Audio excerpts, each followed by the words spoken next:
I will start off by saying good afternoon again. And for those of you who are just joining us, I'm Jennifer King, and I serve Boston University as Associate University Librarian in the University Libraries. And I want to thank you for joining us this afternoon for the symposium, Archives and Accountability, Revisiting Justice in the Rosenberg Case. Today's program started with a film screening with Ivy Maripol, and then a talkback following with her father, Michael Maripol, and Uncle Robert. And we are now going to move into a panel discussion followed by an exhibition on my right and a reception where we can visit and also be together when the Maripols present the Boston University Libraries with an important donation to the Rosenberg papers. So that's kind of where we are in this scheme of events. So far today, we have learned that Boston University holds the personal papers of Ethel and Julius Rosenberg. We now know that there are many collections related to the Rosenbergs that have also been donated to the library. So when we're studying this specific American event, Boston University Libraries is a good place to come to do research and to come together and have conversations like this. We've been learning deeply about the perspective of the Rosenbergs when they were incarcerated, and also the impact of their execution on their family. And I think that impacts all of us. And we now want to turn our attention to have a broader discussion about their case, about the period of American history in which Ethel and Julius Rosenberg lived.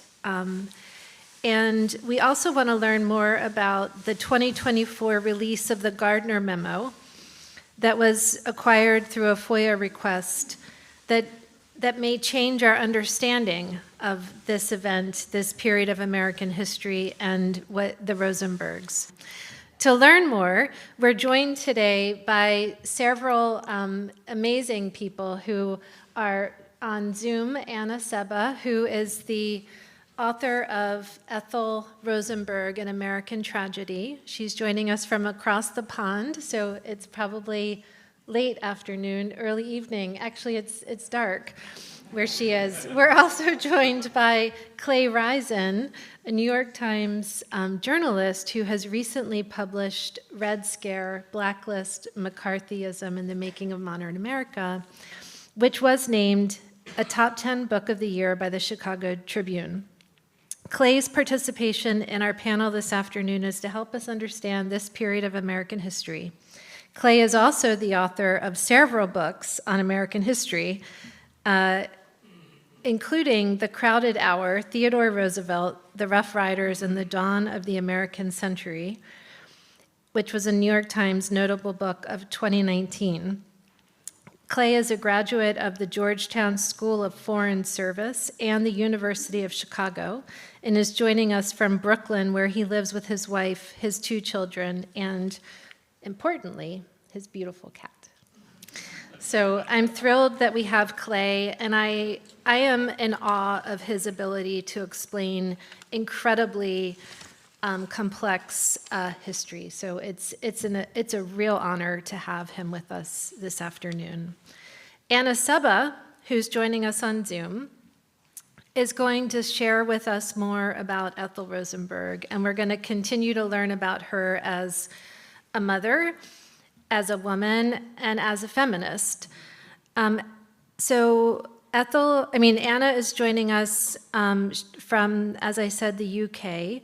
She's a former Reuters foreign correspondent and is also the prize-winning author of 11 books.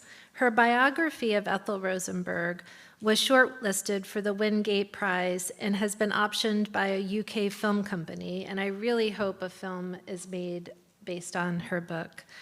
In addition to her writing, she is a fellow of the Royal Society of Literature, a senior research fellow at the Institute of Historical Research, and a trustee of the National Archives Trust. Anna, it is amazing to have you with us. And I should pause for applause between. Don't worry, guys, I'm going to figure this out. Okay. And finally, J. Wells Dixon is joining us from Washington, D.C. Did I get that right, or Connecticut? Connecticut. Yeah, just D.C.'s neighbor, Connecticut. Wells is a partner at Dixon Catadeel LLP in New York City. He represents Robert and Michael Maripol in the FOIA request to the National Security Agency seeking records related to Ethel Rosenberg. And it was from that request that we obtained the Gardner memo and other materials that he will discuss in his remarks. Wells is also a senior staff attorney at the Center for Constitutional Rights, where his work has centered around challenging abuses in the post-9/11 global war on terror, including representing Guantanamo detainees and former CIA prisoners. Wells has more than 20 years of experience as a defense lawyer with expertise in human rights and national security law. Thank you so much for being here with us today, Wells.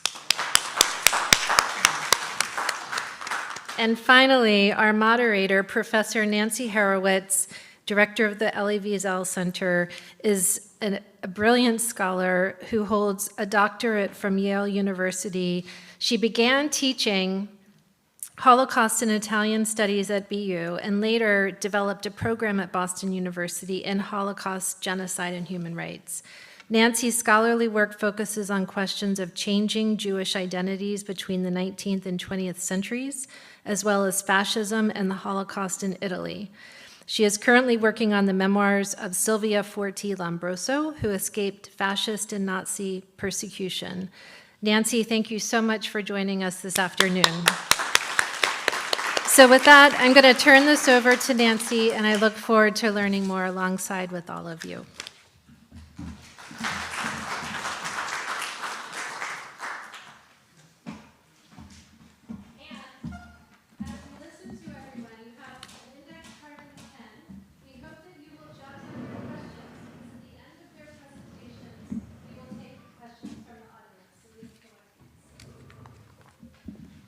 Thank you, Jennifer, for that very nice introduction. And thank you, everybody, for being here. This is just such an important event. I've been on the organizing committee for how many months, Jennifer? It's been a few, right? And just so looking forward to today and to this incredible story that really needs to be told. It's such an important history for so many reasons, including and especially what it says about human rights and the power of prejudice. There are so many cases of outrageous injustice during the McCarthy era. Blacklisting, ruining careers, pressuring people so much that they would turn on their friends, turn on their neighbors, turn on their families, out of fear of aggression and out of fear for their own prosecution. Or should I say, persecution.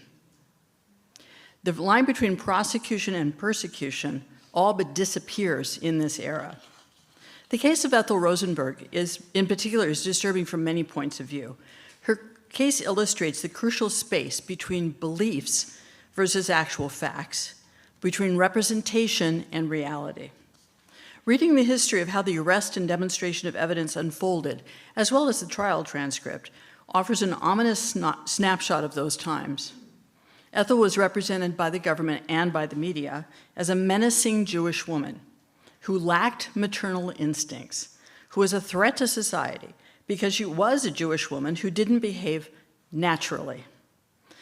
In other words, stay at home with her children and ignore the outside world in order to be the perfect wife and mother. Her figuration represented a strong fear and hatred of Jews, fear of women, and certainly fear of women who lived by their principles. Yet this representation of her, untrue as it was, conflicted directly with another one that was dominant at the time, the figure of the young mother, needed by her children, without whom her children would suffer. This, for a while, was an impediment to her execution, but was quickly eliminated through heavy usage of the figure of the bad mother. That figure was a double whammy of a bad Jewish mother. This made sense to many people as a way to think about Ethel and a way to justify the execution because of ongoing virulent anti-Semitism and, of course, misogyny. In the public view, maternal instincts should have prevailed over devotion to her husband. There were protests against her treatment. I think we saw some of these in the film, but they were in the minority when it comes to the entirety of the American population. The case is so full of injustices, of bigotry towards Jews and towards women, so alarming for its disregard of basic human decency, and certainly a disregard for the law. And the case is a reflection of larger issues, how Jews were still viewed in the immediate post-war period, how women in relation to maternity were viewed, and finally, how those who did not agree with the rampant fear-mongering and McCarthyism of the time were treated. And what does betrayal mean? I keep thinking about this for the case of David Greenglass. What does betrayal mean? What does betrayal mean in the context of an identity that's fraught by anti-Semitism, that's fraught by anti-left sentiment? I'm not trying to excuse him at all, but it's something I've always wondered about. When you see people turn like that, what motivates them? Congressman Jim McGovern, in a speech to the House of Representatives in February 2025, said this while making a formal apology to Ethel's family, quote, "Ethel was put to death during the height of McCarthyism, a time of hysteria when due process was cast aside. She was put to death at a time when due process was not guaranteed, and our democratic values were not always upheld. We let fear and anger and hate get the best of us." Primo Levi would call this a sinister danger signal to us today, when due process is not always guaranteed and our democratic values are under severe attack. What can we learn from this case that might impact our lives? We're truly grateful to have Clay Risen, Ann Sebba, and Wells Dixon with us, whether in person or in Ann's case virtually. They will give some short remarks and then there will be a discussion, and there'll be time for a couple of questions from the audience or index cards and pencils on your seats, and an usher will collect them. Thank you very much.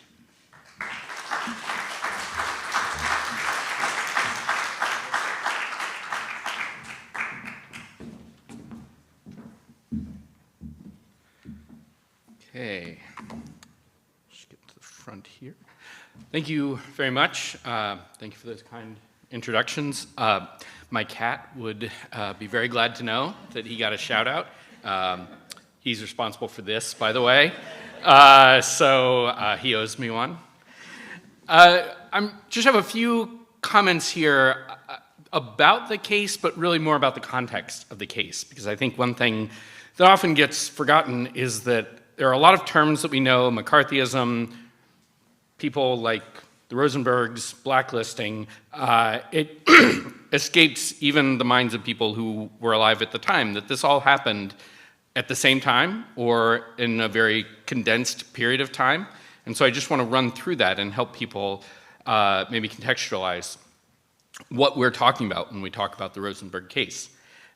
I was just looking at the front page of the New York Times from the day that, or actually the day after, Julius's arrest, and how it was reported. It was on the front page, but it was crowded out by a much larger article about McCarthy and how, once again, McCarthy's charges had been proven false, as if this were a big surprise to people who had been following the case.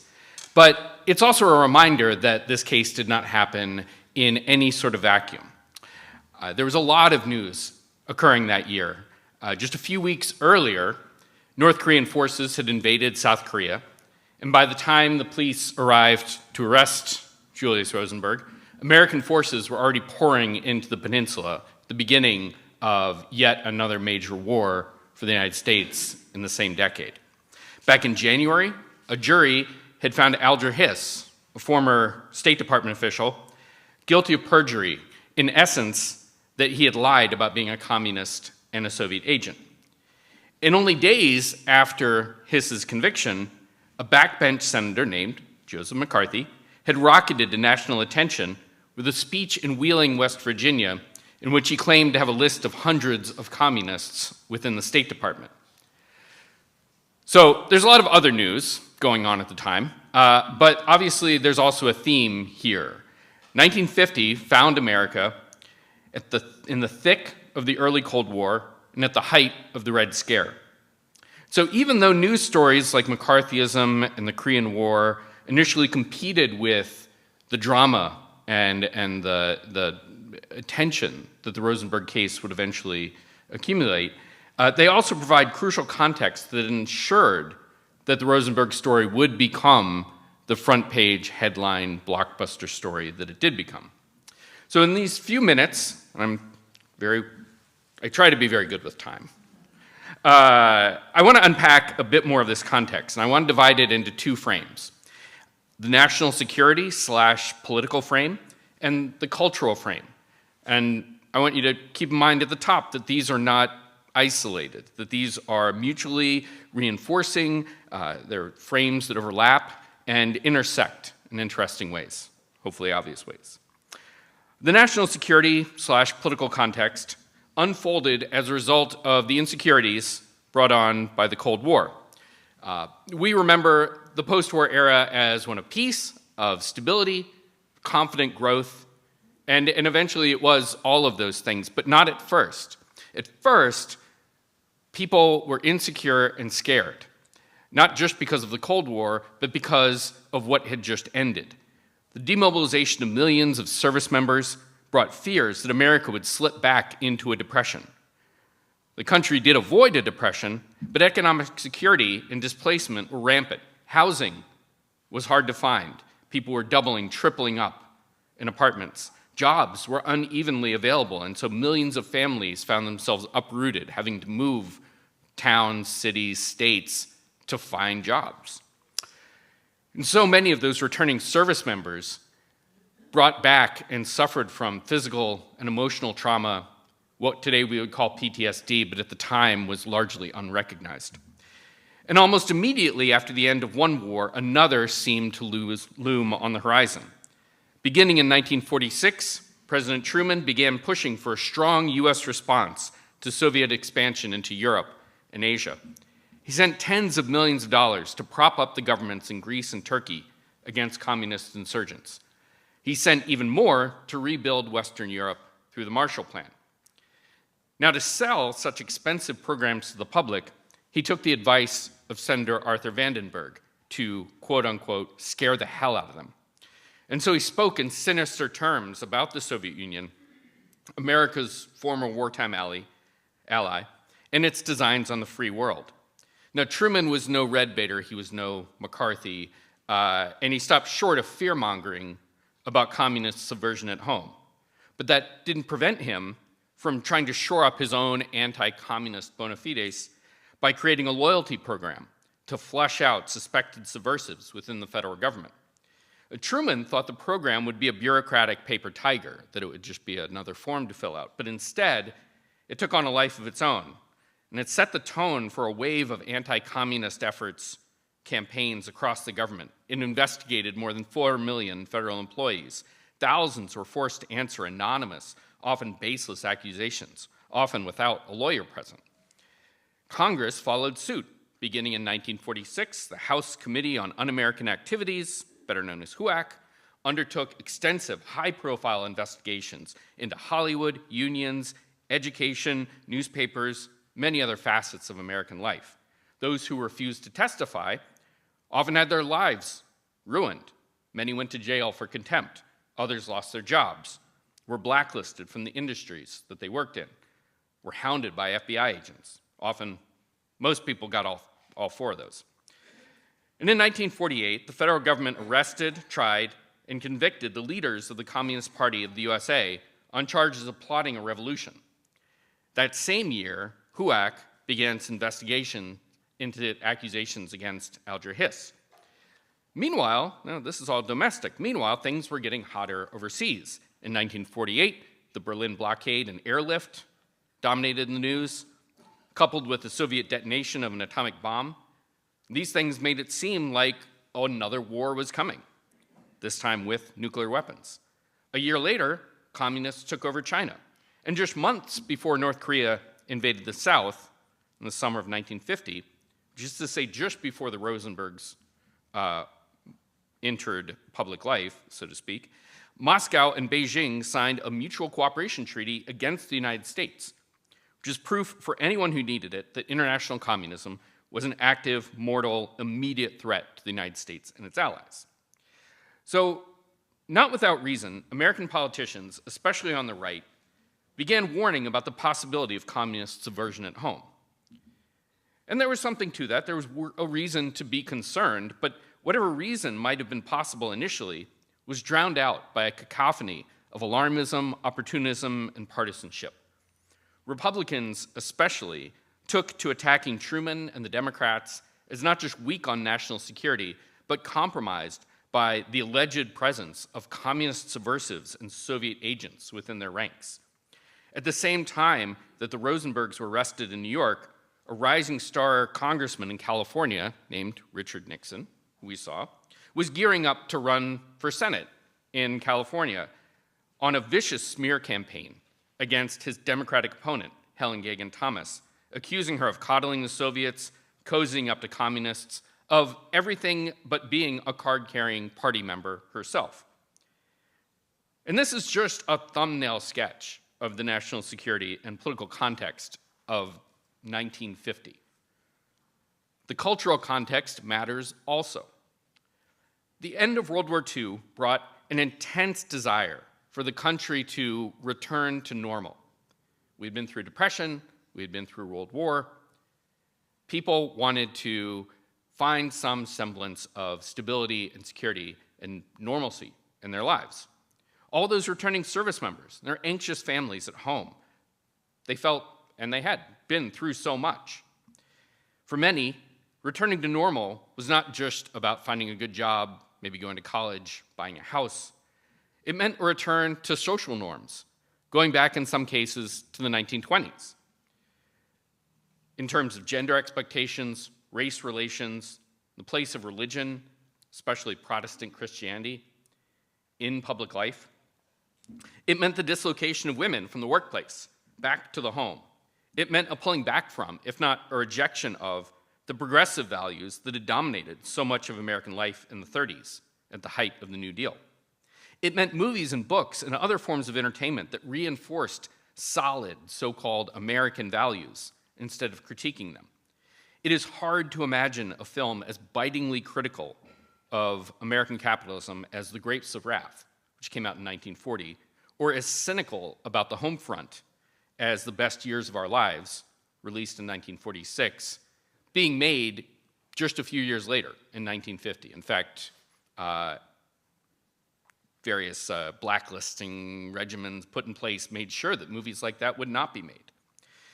This urge toward a conservative new normal intersected with the discussions around national security.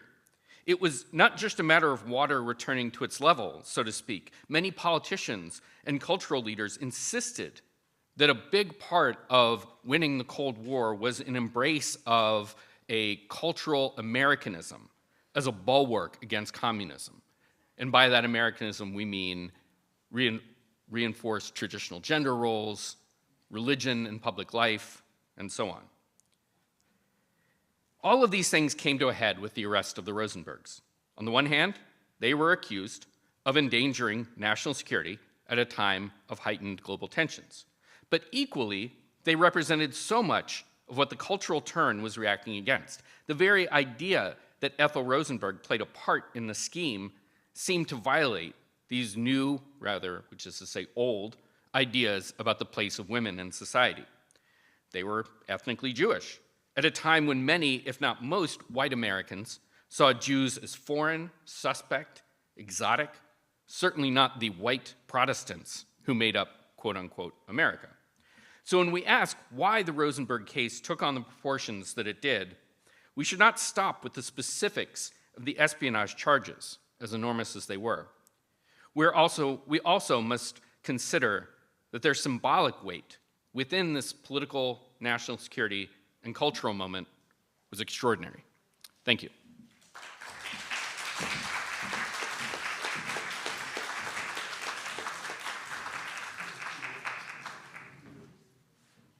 And I think it's your turn.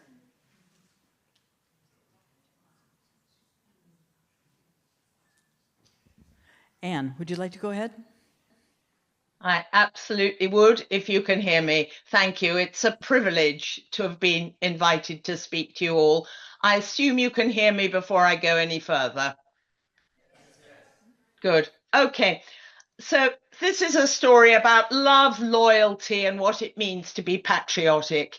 At its heart is a wife, mother, sister, and daughter who was killed aged 37 by a government which knew that the evidence against her was shaky at best, contrived, and based on the perjury of her own brother at worst. Yet by electrocuting this Lower East Side housewife, they orphaned 2 children and created a Shakespearean tragedy which has dogged America for decades. Ethel was the first woman in America sent to her death for a crime other than murder. But this is not a straightforward story of good versus evil. Even if Ethel knew and approved of her husband's activities running a spy ring, that was not a crime. But does it make her simply a loyal wife? The story of the Rosenbergs has usually been told as the story of a communist couple who spied for the Soviet Union at the height of the Cold War and were punished for their treason. But in fact, they were never formally charged with treason. My book is about one half of that couple, Ethel, a clever girl who might have fulfilled her personal dream of becoming an opera singer, but instead found herself struggling within the social mores of the 1950s to be a good wife and perfect mother to her 2 small demanding boys, as well as battling the political paranoia of the McCarthy era. She was shortchanged by traditional notions of the American dream. 70 years after their trial, while there were still people alive who remembered Ethel, I felt it was time for a fresh look at her story by focusing on the woman. Not because I wanted to give the story a specifically feminist redrafting, although it is that, but because I think examining the misogyny, anti-Semitism, and political paranoia that partly killed her, yes, it is a toxic stew, is the only way to deepen our understanding of what really happened in those years of McCarthyism and the government in flight mode. I started researching Ethel because I was aware of the story through novels and fiction. But as soon as I mentioned it to anyone here in the UK, the response would be immediately, oh, the Rosenbergs, those spies. So my aim was to disentangle Ethel and see her as an individual. Why had she been treated so badly by the judicial system? Ethel's story has enormous resonance today because she was one of the first to speak truth to power, as we say. Authority tried to break her, but little educated as she was, and after 3 years in prison, including 2 in solitary, she was the one who walked to her death with dignity, shaming a government that had betrayed its noble ideals. So that's why I see Ethel as a heroine for our times, when women are still used as pawns by governments. So here are some of the things I discovered about Ethel. At school, she was so clever that she skipped a year, and that made her own mother mad with jealousy because women's education had passed her by, ergo, it did not matter. She was determined to the point of obsession. She sang for the Schola Cantorum as its youngest member in Carnegie Hall, but only for a year after she had taught herself sight singing for a second audition. And how did I know that? Because of her evident pride when she told the judge about it. She had a sweet, high soprano voice which remained untrained. What about being a good mother? Well, a photo of her on the beach has emerged with Michael as a baby, love oozing from every pore. But also I learnt about her mothering skills from the social worker, Elizabeth Phillips, who evidently thought she was a great mother, and the fact that she went to mothering classes, determined to be the best mother she could. She learnt music herself so she could pass it on. She was driven by a desire for self-education. So her life is permanently in shadow. It's the other side of the American dream. She was aspirational. She wanted all that was possible, and that's what she cleaved to. Other members in the Knickerbocker block of apartments criticized her when she got on the floor to play with her kids and for not asking them for advice. Her attitude to her children while in prison is both heroic and creative. When Michael and Robbie came to visit her, she didn't have toys to play with them, so she collected all that she could of dead insects, because she wanted to show them that even dead life mattered. And the fact that the boys still remember these as happy visits speaks volumes. She paid a subscription for Parents magazine when money was tight because she wanted to be a modern mother, and above all, different from her own. She preferred to value kindness above looking smart, so she wore odd outfits and crocheted confections that her fellow prisoners had made instead of trying to look smart. What's extraordinary, really, as I ponder this story, is that there was never any sympathy for her, for the person she was. She was impoverished. She was in pain from backache. She'd had no love from her birth family. And actually, she was rather pretty. And yet, she was seen as wicked, transgressive, deviant, too clever by half. So the government had to persuade the country that this was an evil woman who had to be killed. So they had to paint her as a dangerous older woman in the relationship. How did they do that?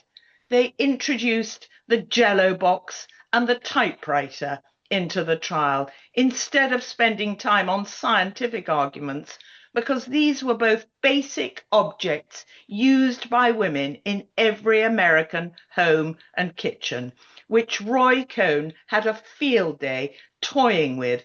And in this way, the idea lodged that Ethel did not care about basic American values.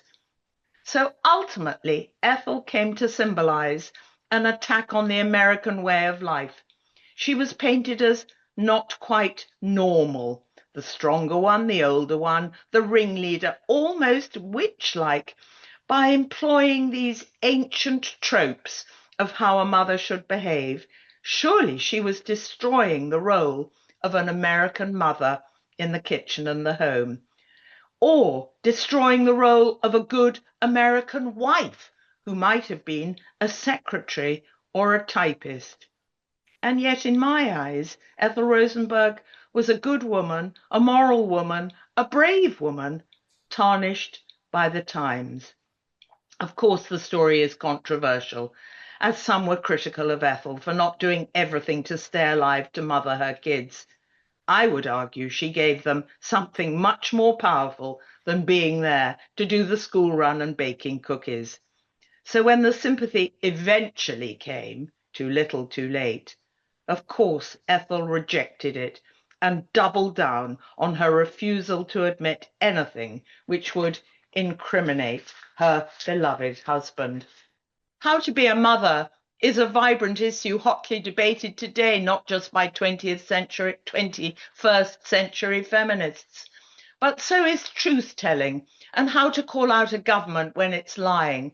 And that's where the two intertwine, an ordinary housewife and a vast, hysterical, overbearing, cruel government prepared to overlook the rule of law. Those who turned their backs on Ethel included the judiciary, the Supreme Court, the US media, the arrivist Jewish community who wanted to be popular with wealthy, waspish friends, and her own dysfunctional family. Ethel did not seek to be a martyr. It was a role she was thrust into. She was not seeking a really important issue to give her life for, and she certainly did not die for communism, but truth. In that light, it's possible to understand Ethel's final words, "Always remember we were innocent," By cleaving to her belief she was innocent of the charges levelled against her, Ethel could maintain this is the whole truth, as she explained in her letter to President Truman. To forsake this truth is to pay too high a price, even for the priceless gift of life. For life thus purchased, we could not live out in dignity and self-respect. In this short talk, I've been concentrating on Ethel as a good mother, because it seems to me the government really had to persuade the public of the reverse of that in order to kill her. This is naked misogyny, and let me just emphasize how that played out in practice by focusing finally on her death and the government worry about which one to kill first. It becomes clear when you listen to the Bob Considine announcement of her electrocution. Having decided it had to be Julius first, because they concluded he was the weaker one, so he might give way at the last minute if his wife was killed first, and that would place them in an impossible position. So the straps were ill-fitting when it came to his wife, and the killing did not work. Yet the dose, said Considine, would have been enough to kill an ordinary person, as if Ethel was not even that. In order to make the American public comfortable with the killing of a young mother of 2 children, they had to demonize her, to take away her humanity, to create a one-dimensional version of the strong woman, the ringleader, too clever by half, a witch. As I say, all these ancient tropes. And unfortunately, by repeatedly taking the fifth, it was clear she knew her rights, but it did not do her any good.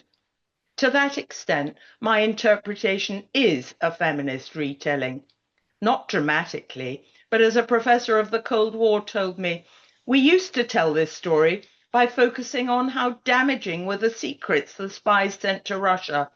It's now time to tell this story in a different way. In the end, her story is, for me, not about a narrow definition of what is meant by innocence or guilt. It's about the multiple meanings of betrayal. Few would deny today that David and Ruth betrayed Ethel when they lied about the typewriter. Many would also argue that both Julius and David betrayed their country when they spied for the Soviet Union. Tessie betrayed Ethel by failing to love or cherish her only daughter. Sapol, Cohn, and Judge Kaufman betrayed the high ideals of American justice. Truman and Eisenhower betrayed their better selves by refusing to grant Ethel clemency. Only Ethel betrayed no one, thus sealing her own fate. Thank you for listening.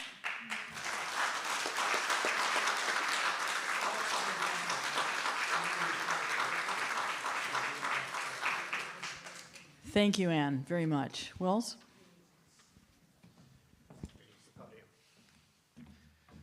All right. Thank you, everyone. Thank you to the Mirapoles for inviting me, and thank you to Boston University for having me here today.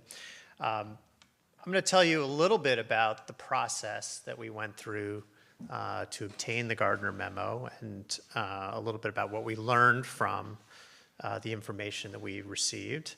And I will leave you one question at the very end of my remarks, but I'm going to begin with a disclaimer, and that is, first, as counsel for the Mirapoles, I just let you all know that they have authorized me to talk about this case. I'm ethically bound to tell you that.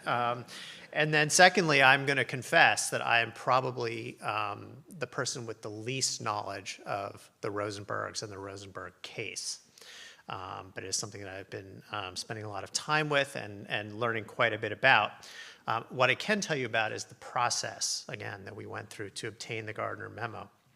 And that begins with Project Venona. There have been some references to Venona in the film, in the discussion. And for those who don't know, Venona was the classified program at the National Security Agency to intercept, decrypt, and translate Russian communications between the Soviet embassies and Moscow back in the 40s. And the Venona program and a lot of the Soviet communications were declassified by the National Security Agency in 1995 and 1996. And as we talked about earlier, it changed for a lot of people their view of the Rosenbergs and the Rosenberg case. I think we heard earlier today that for some people it confirmed the guilt of Julius Rosenberg, and for some it raised substantial doubts about the guilt of Ethel Rosenberg. And after Venona was declassified,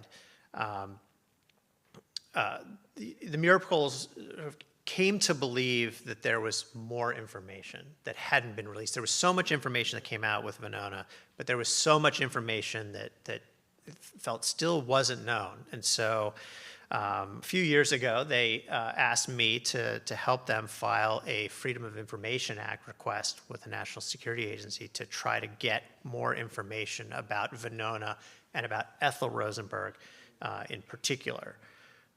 So for those who don't know, the Freedom of Information Act, or FOIA, it's a federal statute. It was passed in the 1960s, and then it was amended after Watergate. It's been amended in the 90s as well.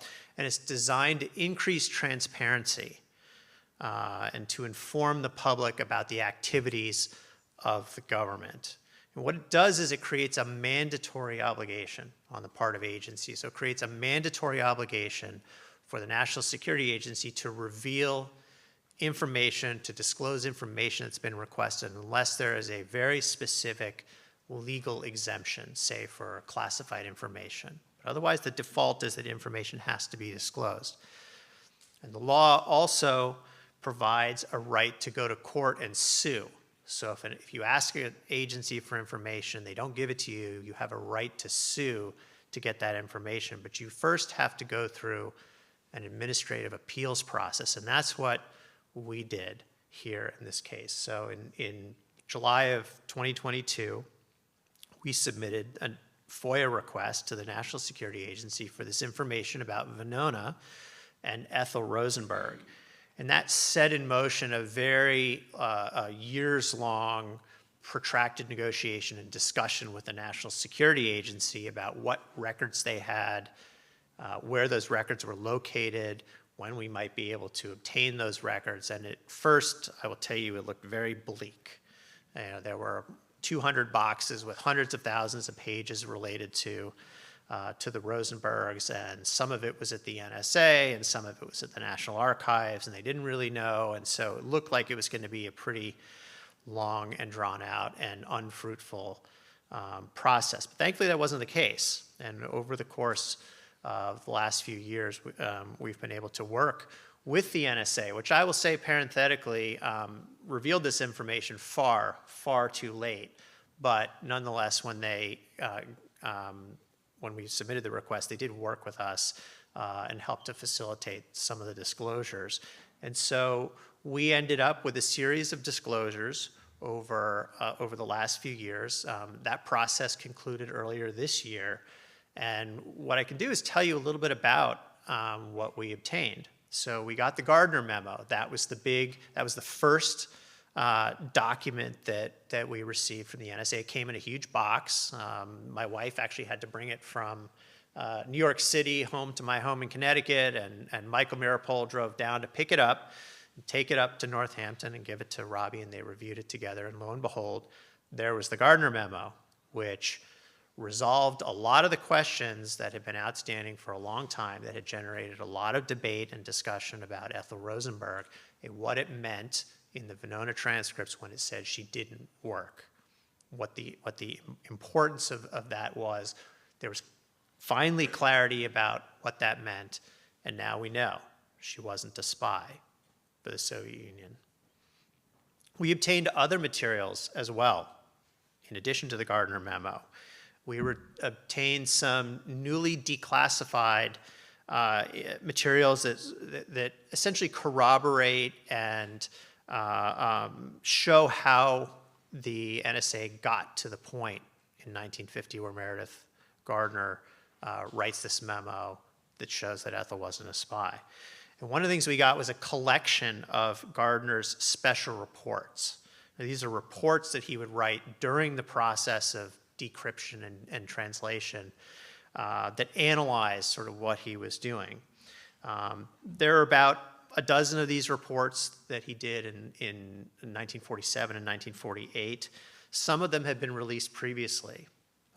Special report number 1 was released with the initial Venona materials, and that's the report that talks about what it means to have a code name or to not have a code name. As we know, Ethel did not have a code name. So we've had that for a long time. But we were able to get a compilation that the NSA put together of excerpts of other special reports. And these excerpts would have fragments of the transcriptions. These are the decoded messages that were then being translated into English. And there was this collection that was put together in 1996, around the time that Venona was released. And a lot of the information, the transcriptions were known. We already knew what we knew about the Ethel doesn't work transcription. But what we didn't have and what was recently declassified was some of the notes and the commentary from Gardner about what it means to work, the analysis of that word, that term, right, which results ultimately in the Gardner memo in 1950. There are also handwritten notes in this compilation that talk about how the special reports, including the one about what it means to work, that these were provided to the FBI. Right, there are handwritten notations on these materials that show that these materials went to A.H. Belmont at the FBI. There are handwritten chronologies that somebody at the NSA put together, again, that show that this information was provided to the FBI. One of the other things we got was a list. It was a list of 41 signals intelligence reports and 6 special reports. And this was compiled in 1975, probably, I would bet, in response to the Mirapol's initial FOIA case. And a lot of these reports we knew about. So what's important about this list? We got this list, a definitive list. It's important because the very last disclosure that we got from the NSA in September of last year was a very short FBI memorandum. And the FBI memorandum said that there are these 41 reports and the 6 special reports, and that these memoranda formed the basis for the investigation and confirmed the guilt of the Rosenbergs. So this list that the NSA gave us was what they had against the Rosenbergs, and in particular against Ethel Rosenberg. So, as a newcomer to this, I'm looking at this as a lawyer, as a defense lawyer, someone who's defended terrorism cases for the last 20 years. And I think to myself, wait a second, this is everything against Ethel Rosenberg? We have an FBI report that says this is it, these 41 reports. And I'm looking at the 41 reports, and of the 41, 20 reference the Rosenbergs, 2 reference Ethel, and you have the one about Ethel doesn't do the work, which we know from the Gardner memo means she wasn't a spy. And so this was surprising to me, and I think surprising to the Mirapols. What was also surprising was that among all of this, we also obtained materials that show that the NSA went to great lengths to conceal their involvement in the Rosenberg case for many, many years. There was a concerted effort at the NSA to prevent the disclosure of their involvement in the Rosenberg case. And what do I mean by this? I'll give you 2 examples. Some of the materials that we obtained show that the NSA actually transferred custody, legal custody, of these Venona materials to the Defense Department to avoid the Mirapol's initial Freedom of Information Act case. There's a memo from the director of the National Security Agency to the director, I think to the Secretary of Defense, with the concurrence of the Attorney General, transferring legal custody to take the NSA out of the case, to conceal their involvement in the case. And then there is material in the records that show that the Defense Department kept this information away from the federal judge in the Mirapol's initial case. The judge in that case said, I want to see, I think, every 300 pages, I want to see a sampling of the records that are being withheld. And so what the Defense Department did, according to the records we obtained, is they made sure that these Venona materials and these special reports were not included in the samples shown to the U.S. District Judge. But there was a lot of debate. Again, a lot of debate within the NSA. We have obtained these records now that sort of memorialize in real time a lot of the debate about whether to disclose the existence of Venona and these materials. You know, this at this point this information was decades old. The Soviets knew about Venona because Kim Philby, who had been with MI6, had defected to the Soviet Union by then, and Kim Philby was the point of contact for the British on the Venona project.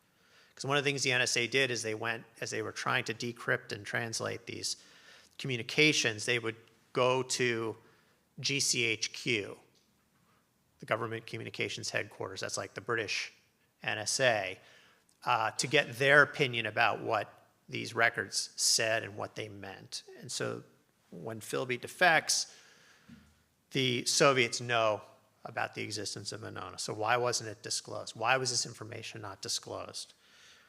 You had people like Robert Lamphere, the FBI. You had some of the former KGB officers eventually writing books that make oblique references to these materials. And ultimately, it does, I think, push the NSA toward declassification and disclosure of Venona in the mid-1990s, but it doesn't result in the disclosure, the declassification and disclosure of the materials like the Gardner memo or these other materials that we obtained. So there's a question of why. You know, why was this material not revealed even with the initial disclosure of Venona? And it certainly seems to me like part of that may have been due to the involvement of the British and the unwillingness of the British to reveal their own involvement in the Rosenberg case. But it also seems to suggest some discomfort or uncertainty about what to do regarding Ethel Rosenberg. And I say that because the last thing that we learned from these materials that we obtained was that the NSA kept going back to Ethel Rosenberg. Right after the arrests, Meredith Gardner is writing a memo analyzing and discussing everyone who's been arrested, including Ethel, of course. And this revisiting of Ethel Rosenberg continues into the 1990s. You know, one of the things we obtained through the FOIA case was a timeline. And there's a notation, again, handwritten in the timeline about Ruth and David Greenglass and how the FBI went to re-interview them in 1996 about Ethel Rosenberg. And so they're going back and they're looking and trying to figure out still what happened. At least that's the way it looks to me. We have, to some of the things that Clay talked about, we have an NSA report, an internal NSA report. It's like an article, right? The NSA, they write these articles for their internal consumption about McCarthyism. And they're trying to figure out whether Ethel Rosenberg and Julius Rosenberg were victims of McCarthyism. And what's included in this article is a passing reference to the fact that Roy Cohn apparently told Alan Dershowitz that he had discussions with Judge Irving Kaufman about the Rosenbergs, right? And this we know, right? We know that there were these ex parte communications, particularly around the question of what sentence to impose. But what we don't know, we still don't know, is what exactly Roy Cohn said to Judge Kaufman, and specifically whether Cohn mentioned to Judge Kaufman the existence of the Venona records, right?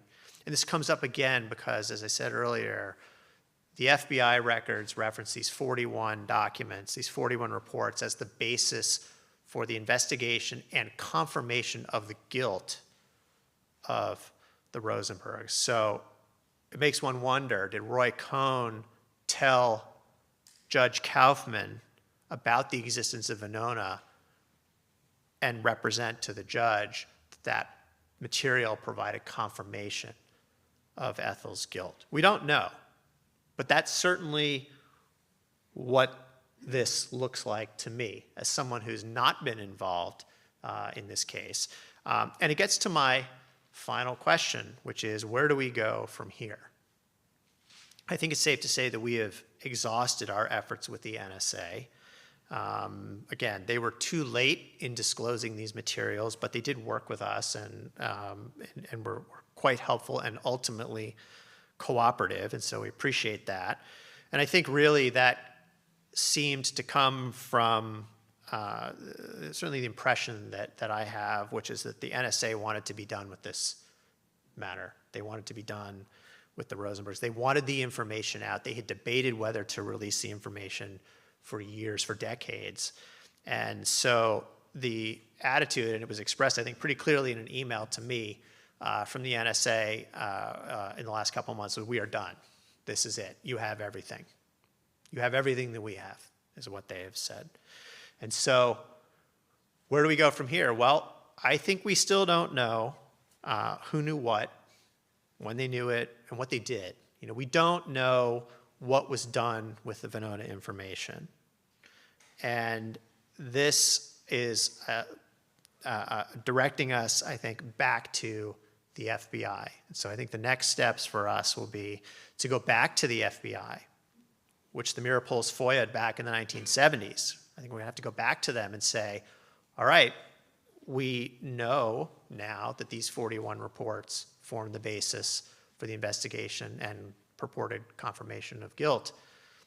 Give us every FBI document that you have in relation to this. And I think it gives us good cause, too, to go and ask for records related to ex parte communications between the FBI or the prosecution and Judge Kaufman. Whether there are documents that exist, we don't know, but it certainly gives us cause to go and ask for those records. And also possibly with respect to the CIA, because the CIA was the intermediary with MI6 in the British at GCHQ.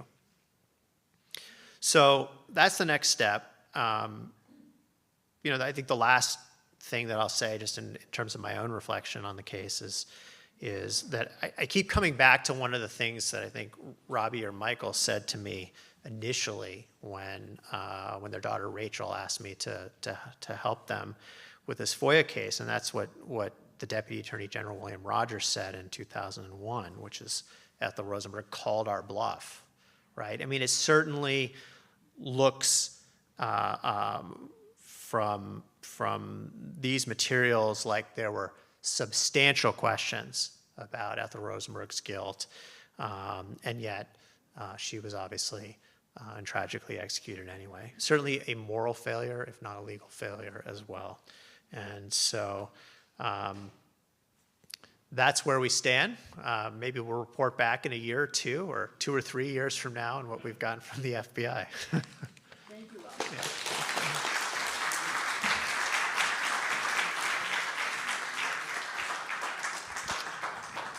Thanks to all three of you. Those were amazing presentations. I look forward to our discussion.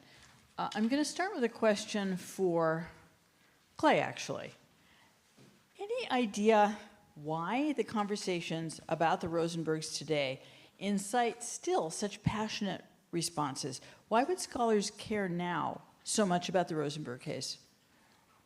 Well, I think there are probably a couple of levels to that. I mean, the first is, everything that is still being turned up. There are still substantive questions. There's still, I think every question that gets answered asks more questions. And whether or not there is that final piece of evidence that is going to satisfy everybody, I don't know. But I think that that's one thing, right?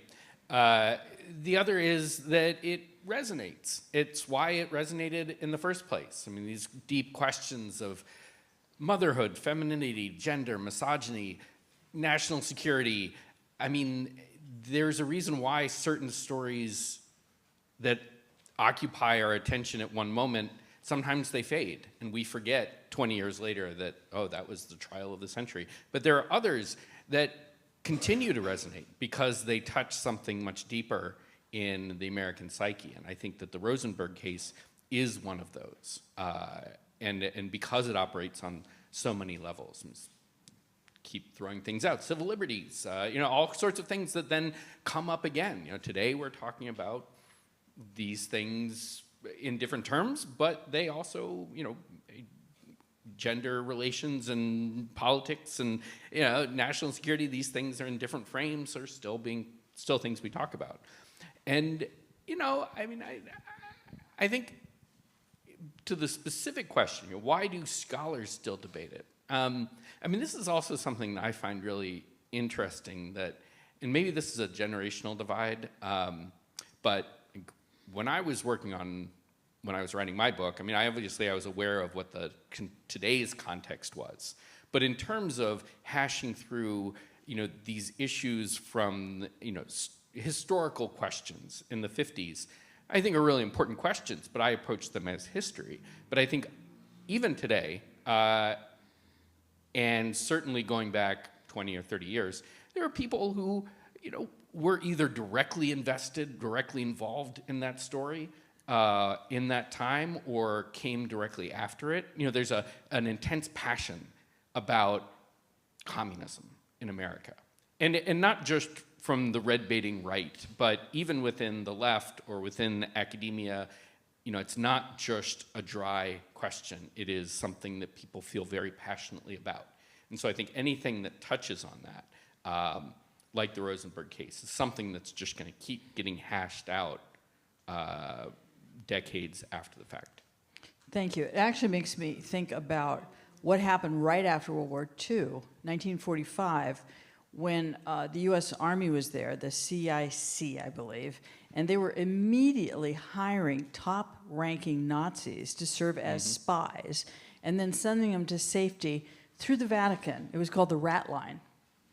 And sending them off to South America after they told them everything they knew about the Soviets.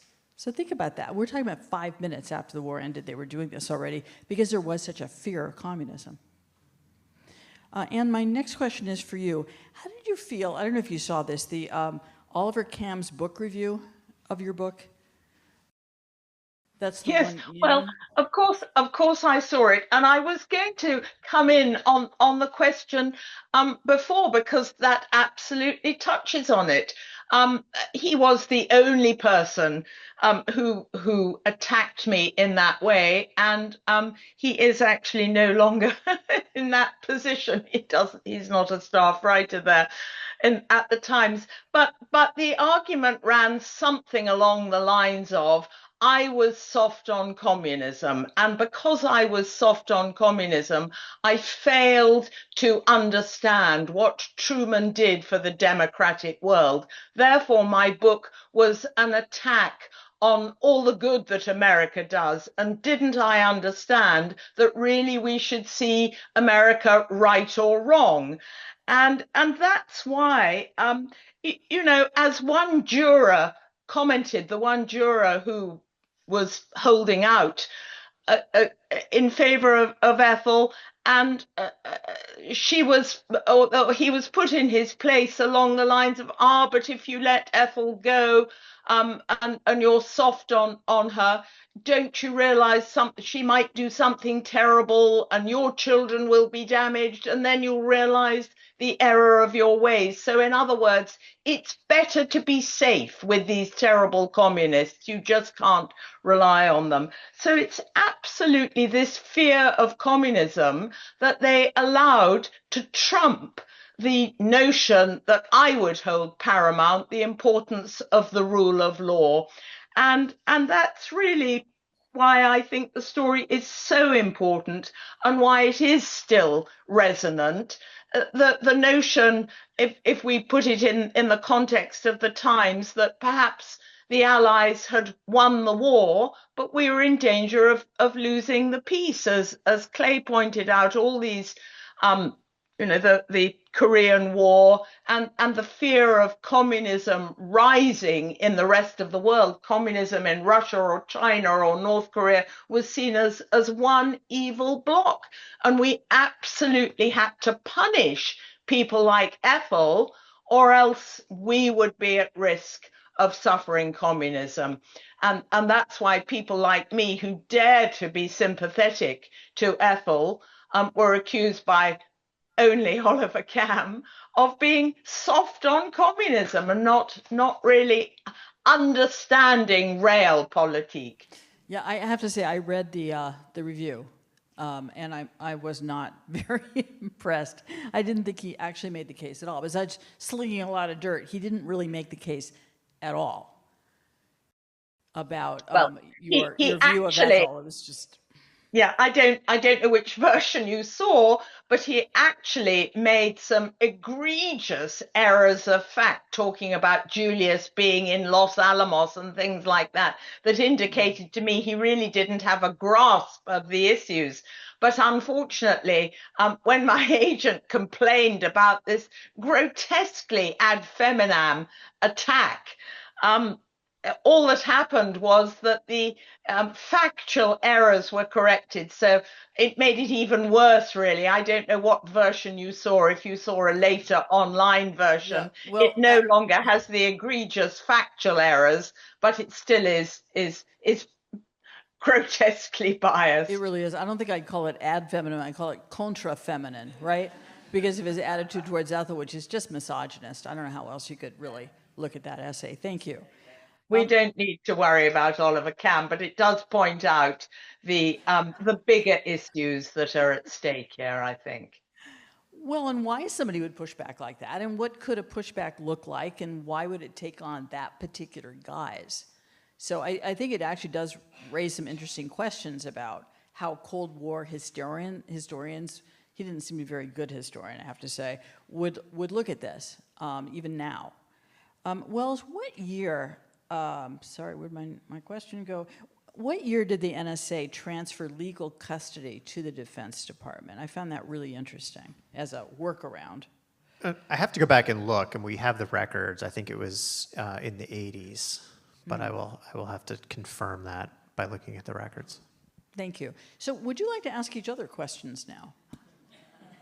I have, because we are, this is an archival context, I do have a geeky question for you, and that is about when you did the FOIA request, when you did your first FOIA request. So one of the challenges I have sometimes with FOIA requests is sometimes I know exactly what I want, but a lot of times I don't know what I don't know. And maybe I have a guess that something might exist, but I don't want to be too broad or vague, and they'll dismiss it. But also, if I'm too specific and I'm not on target, they'll just say, oh, that doesn't exist. So how did you think about framing those first, when you said, we want the NSA documents? How did you frame that? So there was enough discussion and debate and enough questions raised after the initial Venona disclosures that it I think led Robbie and Michael Meeropol to think there must be more. And looking at the materials that the NSA put out in the initial Venona releases, they were the transcriptions and some other materials, but what was noticeably absent were the working files, right? So we didn't have Meredith Gardner's working files, right? Which for someone who is sort of a prodigious analyzer, of these materials, there had to be more. What was surprising to me when we did the request was the response of the National Security Agency, right? They could have immediately invoked classification And if you look at the materials that we got, the declassification dates are on the bottom of the materials, and these records are all declassified like 2 days before they give them to us. And so clearly they were going through a process to declassify the materials and disclose them, which meant that they felt that these materials needed to be released. Because again, they could have just done what they'd done in the 70s and 80s, which is rely on the classification as an exemption to avoid disclosure. But something was going on at the NSA, and they wanted these materials out. Okay. So just to put a fine point on it, so you said, we suspect that there are working files. If those exist, we want them? I mean, not in those words, but essentially. Essentially, yes, but it was more narrowly tailored toward Ethel Rosenberg. Yeah, right, okay. Yes. Got it. Interesting. Because remember, when the NSA put out the initial Venona materials, there were the decryption process was sort of slow and iterative. So first it would be a few words that were decrypted, and then there'd be a few more, and then so you see kind of various iterations of the same cables, and then the translations, and then you have Meredith Gardner's commentary. But there were hints of it, right? And what we did was we asked and said, okay, we want the working files. Whatever the working files are, that's what we want. There's enough information to try to focus on the working files. Anne, do you have a question for either Wells or Clay? I don't want to. No, not specifically. No, I've enjoyed hearing them, but I'm sure there are questions from the audience, but not from me. Yes. Are there, and how much more time do we have? We have 30. Great, okay, wonderful. Sure. These are the first group of cards. Thank you. So we should have said that you have to write legibly for me to be able. 20 minutes. Yeah, that sounds perfect. Okay, first question. How can you be satisfied that the government does not destroy papers or documents? That's a great question. Yeah, I mean, you can't, right? Well, they do destroy documents. Yeah, I mean, But one of the things that I've come to learn sort of in my other work at the Center for Constitutional Rights, doing cases mostly in relation to the CIA and CIA detentions and sort of the post 9/11 torture program, is that there are all kinds of records, right? I mean, the CIA destroyed videotapes of some of the interrogations of detainees, but there is a report that was done by the Senate Intelligence Committee that's 6,000 pages long, and so surprising number of documents. I would also say, while there are all kinds of pernicious actors, the government documents so much, and there is so much triplicate and documents that reference other documents, and it's in so many different departments, and if you are dogged about it, you can at least find the impression or the spaces where documents used to exist. It's very hard in the federal universe of documentation to make something truly disappear, which doesn't make it right or okay for someone to destroy documents, but it does make it very hard for someone to simply make something vanish. It also sounds like it makes it hard to figure out if they vanished. Oh, absolutely. But that's true to begin with, right? It's already, I mean, this is not designed for people who are historians, lawyers, and it's not designed for your ease of use, right? I mean, it is, put it like in the nicest terms, it's designed for the people who are inside the government using these documents and putting things in place. Like, it's just like code in a computer. It's not meant for me to read. It's meant for a computer to read.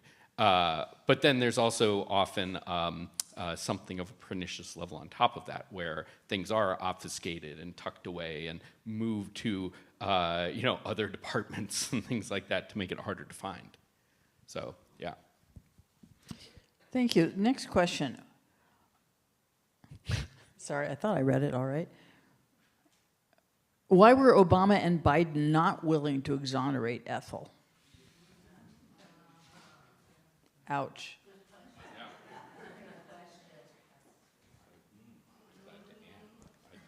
Clay, I hate to tell you this, but it's What? probably directed at you, just because you have the knowledge of that period. Oh, actually, Wells yeah. might too. So I will tell you also, I dealt with the Obama administration on matters of clemency.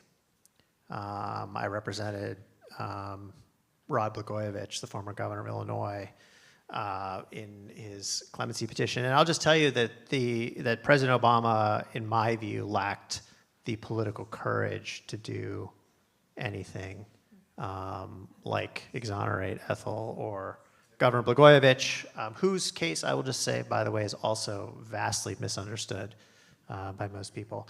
And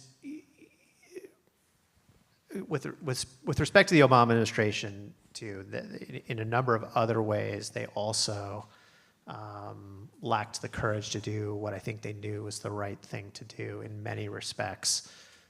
Not unique to the Obama administration, but certainly true of that administration. I honestly can't say with respect to the Biden administration. I don't know. I mean, Thank you. I would just add, in general, like, mainstream Democratic politicians often have very little interest in paying any kind of credit or recognizing people to their left. And so especially when it comes with some sort of political cost, it just is the way that calculus works. And I think unless you are somebody who has, real conviction behind doing the right thing, it's very easy to say, well, why would I do that? There's a huge cost, and who am I going to please? The DSA? I don't care, right? That's the thinking of, I would say, most national elected Democrats. Surely that goes for Republicans too. Weirdly, no. See, but this is funny. I think, yes, traditionally, perhaps, but Trump, this is not to give him credit, but Trump certainly is willing to pardon extremists. I mean, not just, certainly, Trump has pardoned hundreds of extremists who, if the tables were flipped, you would never see a Democratic president pardoning the parallel on the left. Think of how many people, 60s radicals, who will probably never get the kind of treatment from a Democratic president that January 6ers get from Trump. Isn't that, or couldn't that possibly be because the Democratic presidents are afraid of looking farther than on the left they are because they're trying to maintain their constituency on the right? Yes, and I think that this is something that goes back to this specific era that we're talking about, which is the time when, after the New Deal saw for a period of time a common front among the left and the center, and for a variety of reasons, that fell apart during the Red Scare, and it became toxic, or at least in the mindset of centrist Democrats, toxic to play at all to the interests of the left. And then that was reinforced, or seemed to be reinforced, in the 70s when, the McGovern campaign seemed to be, the progressive chance. And the takeaway, whether this is fair or not, was let's not do that again. Let's run Jimmy Carter. Let's run Bill Clinton, right? And let's never even recognize that there is a huge constituency on the left. We're just going to ignore them because they don't have anywhere to go. Thank you. Wells, did you want to say any more about this? No, I agree. I agree. I've dealt with administrations, both Democratic and Republican, and oftentimes dealing with Democratic administrations, they will express agreement on particular issues and take no action. And I think that's for a lot of reasons that Clay has said. And I think when it comes to the Trump administration, for example, they are, if nothing else, unpredictable and apt to do things that no one would expect and things that are controversial. And when President Trump does something that is controversial, The right is not going to criticize him, and the left, will criticize him, and it will make no difference to him, right? He's immune, seemingly, to this. But when the Democrats do things, the reaction is not the same. They are criticized from the right and ignore the left, so they don't do anything. That's an overgeneralization, but to say that I generally agree, and that I don't take a position on either Democratic or Republican administrations, but I think you've accurately described it. Thank you. Another question. During the McCarthy era, homosexuals were targeted. Can you comment on leftist and communist anti-gay policies and attitudes? And then it says something I can't read. Sorry. Anyway, that's the whole question, we'll say.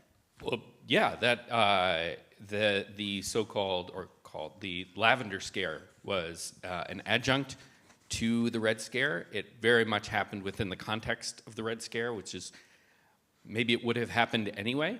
But essentially, what we're talking about is a period starting in 1950 when there was a purge of identified or suspected homosexual, mostly men, from the federal government. And this after a period when, I don't want to say it was like anything like today, but for a brief period during the war, the government and the public's attention was elsewhere. Particularly in Washington, you could be, with a lot of caveats, kind of open with your sexuality. And then that all came crashing down. And people were purged. A lot of men died by suicide because of this, just this destruction of their lives in ways that were much more intimate than, say, someone who is blacklisted for their political beliefs. And it happened, it is very important to understand this within the context of the Red Scare, because it was predicated on this idea that homosexuality was a national security risk. And in very specific ways, there was the director of the CIA at the time, there were multiple Senate hearings about this question, and the director of the CIA testified, and he had a long list of reasons why gay men either were national security risks, gay men are more liberal, gay men already lie because they're in the closet, so how can you believe them, et cetera, et cetera. They're open to blackmail, whatever. But then there was also kind of a more general thing that kind of was, you sort of read between the lines, which is that we have to be strong and masculine and heterosexual in our fight with the Soviet Union, right? There's this very rigid idea about what kind of men we have to be when we go into this Cold War, and to be gay is not part of that. And the irony is that so many of the men who were found and purged were very effective State Department officials who were out there, often ideologically very much in line with the Cold War. They were, these were not whatever, gross stereotype was being portrayed. These were people who, yes, firmly believed that America was fighting this fight, and they were out there in our embassies and missions doing that work. And so we kneecapped ourselves by doing this, and yet it wasn't because this was such a hated minority. People didn't stop to question whether maybe that's not the right thing to do. There were very few people who defended the rights of homosexual men at the time. And just to the questioner's point, this was a bipartisan issue. It began under the Truman administration, continued very explicitly under the Eisenhower administration, and outlasted the Red Scare for sure. For decades, it was still very much adamant that you had to be in the closet very deeply in order to work for the federal government. Thank you. One other question from the floor. Did President Eisenhower try to blame the Rosenbergs for the Korean War? No, that's like a trivia question. Yeah, rhetorically, certainly. I mean, it was there in the context. I'm trying to think if there was ever a moment when he said, "You're why we're here." I mean, I don't think so.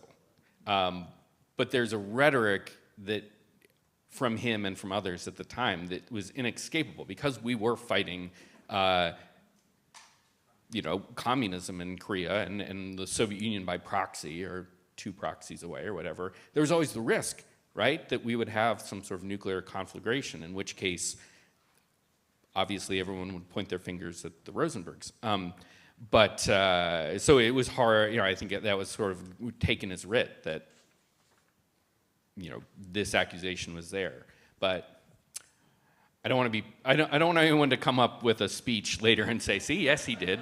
So don't take my word for it, but nothing comes to mind. Okay, thank you. I think this might be the last question, unless there's one more from the floor. Okay. There's a group more from the floor for you to choose. Okay.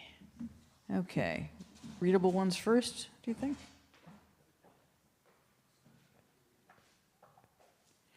That one I think has been answered. Sorry,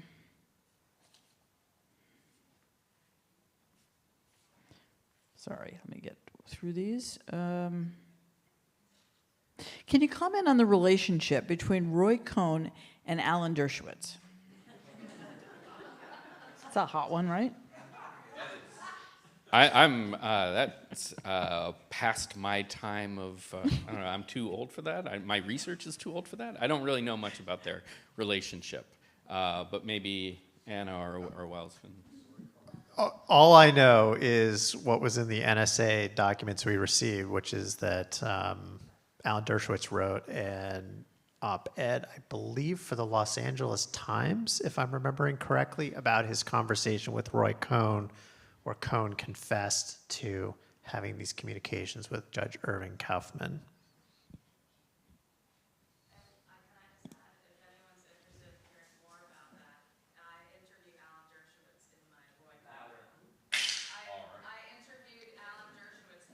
Roy Cohn film.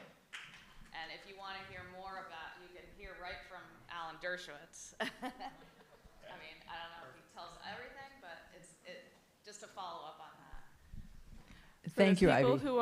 For the people who are online and not in the room, Ivy Mearpole also has a film on Roy Cohn, and there's more information in that, so you should go watch it.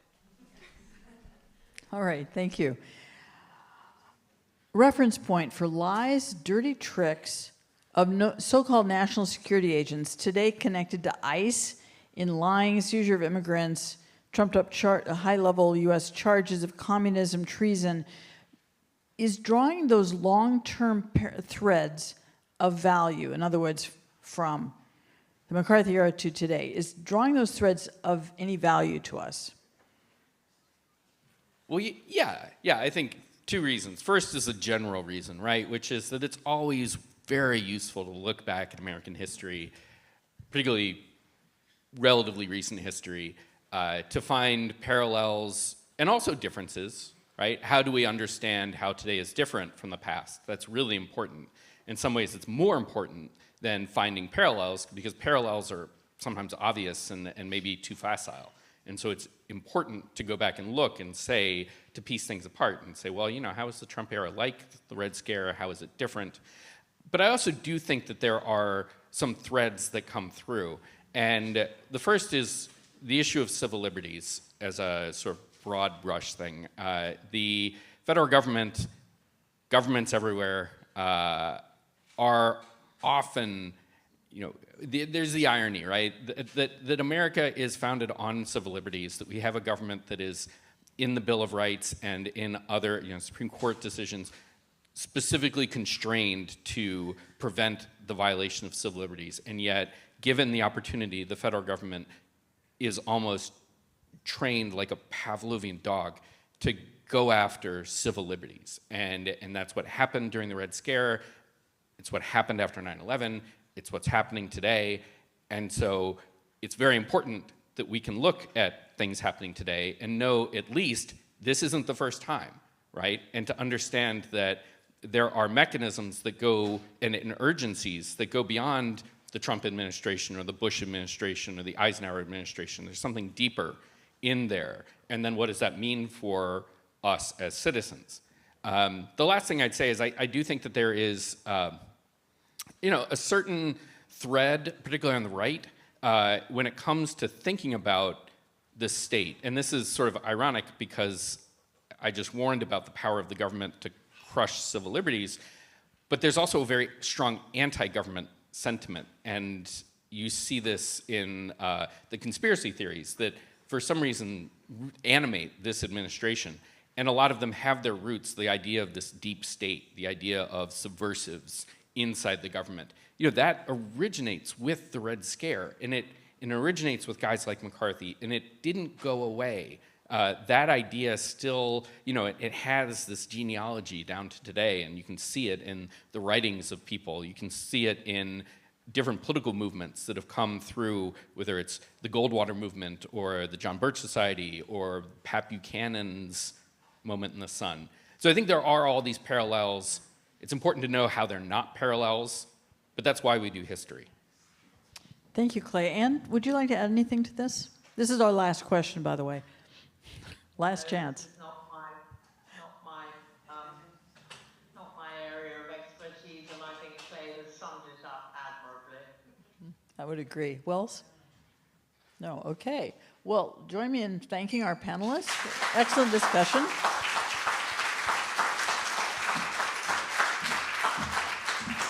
And thanking our moderator, Nancy.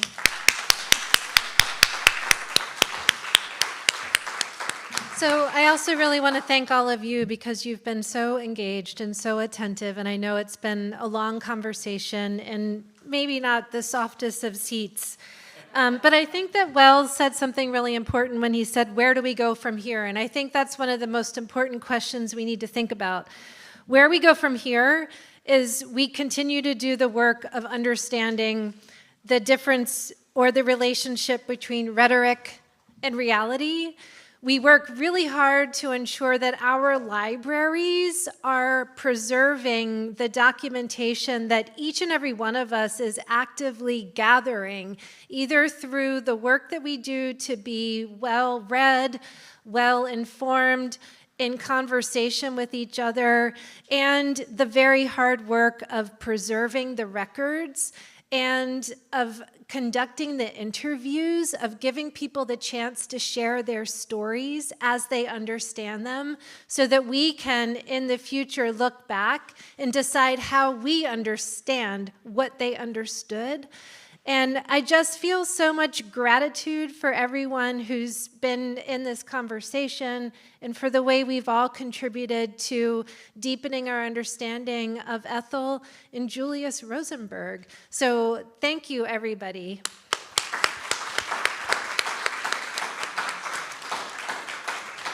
And I also need to give a couple of really important thank yous. First of all, as we wrap up, we're going to move into our next and ending event, which is a reception, where we can visit with each other, we can have a glass of wine, we can have snacks. We're also going to have a chance to hear from Jen Maripol, who is the executive director of the Jen Rosenberg. I'm getting so confused. The Rosenberg Foundation for Children. Anyway, I hope this isn't being recorded, is it? It is. And from Robbie Maripol, who have a message from Congressman Jim McGovern, who wasn't able to join us today, but wanted to share remarks with everyone who's here. And we will also be seeing the actual documents that Wells worked so hard to get from the NSA, and they will be left with the Boston University Libraries at the conclusion of this program. But I also invite you to please spend time visiting this exhibition that my colleague Ryan Hendrickson curated. The exhibit's title is Revisiting the Rosenberg Case, the Gardner Memo, and the Letters of Julius and Ethel Rosenberg. So we have on display the actual letters that Julius and Ethel wrote to each other, and we have on display a copy of the Gardner Memo. And so just a few thanks for my amazing colleagues who made this event possible, A lot of work goes into organizing an event of such importance. So I want to give a huge shout out to several people: Sarah Bazarian, Johanna Kaiser, Ryan Hendrickson, Jenna, I'm so terrible at last names, but Jenna Riedel, and Chris Gately. I also want to thank all of the staff of the Howard Gottlieb Archival Research Center, the Boston University Libraries, the Elie Wiesel Center for Jewish Studies, and the Law School Library at Boston University, and the Rosenberg Fund for Children, as well as the Howard Thurman Center for hosting us today, Let's, who has done a brilliant job with complex technology today. And if I've forgotten anyone, please forgive me, but I have just the deepest gratitude for everyone who's spent this afternoon together, and I hope that you will stay for the reception. And again, please do take time to enjoy the exhibition. Thank you.